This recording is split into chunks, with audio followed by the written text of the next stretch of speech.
No one in his family thought he would ever be anybody, accomplish great things, or serve others. Johnny was simply the helpless baby of the family who got a raw deal. Growing up with cerebral palsy, there were no basic expectations placed upon him to succeed at anything. He also was forced to endure nearly 20 years of physical, psychological, environmental, and sexual abuse. How he discovered his greatest evident weakness was truly his greatest strength is a story to be heard.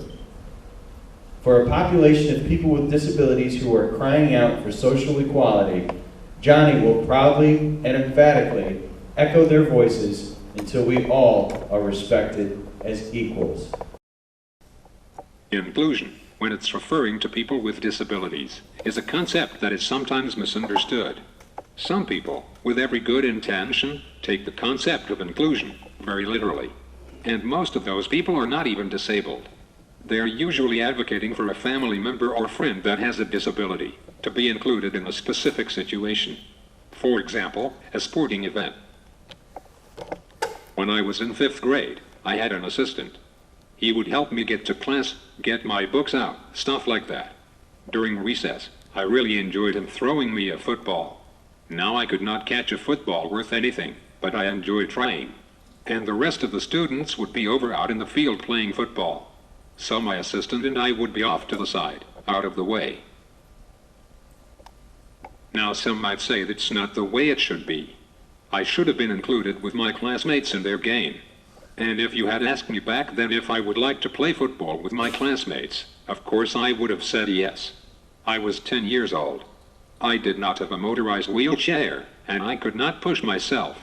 It did not occur to me that the fact that I could not move my own wheelchair just might pose a problem in playing football, and that my forced participation might ultimately disrupt and ruin the game for everybody else. That's not inclusion. It's intrusion. Two very similar words, but with polar opposite meanings. Forcing situations like that goes against the spirit of inclusion. It simply becomes a spectacle in a shallow attempt to integrate people with disabilities into mainstream society. True inclusion is a much larger concept. It's not restricted to specific circumstances, specific events, specific situations. It's a mindset that spans every aspect of life. It's not a local practice. It's a global philosophy. Inclusion can't be forced. It is to be a natural evolution of society. True inclusion is accepting that we are all equally different, equally special, equally important. It's withholding judgment about the person that appears to be inferior to us. It's about respect, whether the other person has a disability, whether white or black, male or female.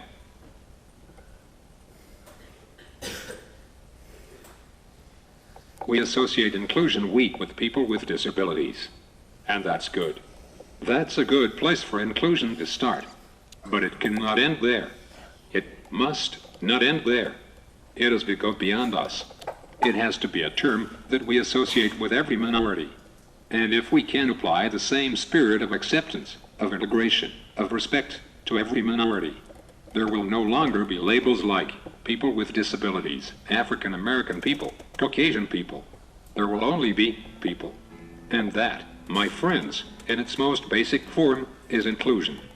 Thank you.